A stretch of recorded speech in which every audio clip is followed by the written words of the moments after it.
Magandang hapon sa inyong lahat. Dito na ngayon sa basketball court, dito sa Kaluti. Testing natin mambola sa mga tropa dito. Ha? Bossing Ramsey, ano masasabi mo sa kapugian ni Kaigoy? Sobrang pogi.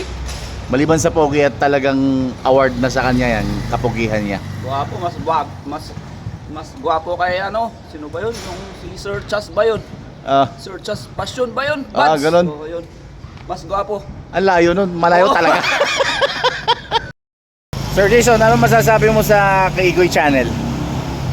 Ayos lang Brad, maganda yung ginagawa naman ni nakakatulong rin sa mga informasyon. Pogi pa yung Kaigoy nito eh. Ganito? Oo, yan. Oo. Oh, ganun ba yan? Oo. Oh, salamat Sir Jason ha. Ayan. Dexter, ano masasabi mo sa Kaigoy TV?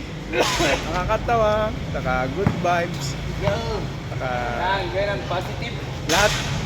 Gwapo ba yung may-ari ng Kaigoy TV? Medyo naman. Boss Jabol, ano masasabi mo sa Kaigoy channel? Very what? Bakit? Ikaw, Boss Goods. Turo Kaigoy. Yan po mga Kaigoy, yung may-ari ng Gudong Lechon sa may Wala, Tsak-Tsakan para deliver lang. Bontok. Ha? Yan. Kontakin nyo yan.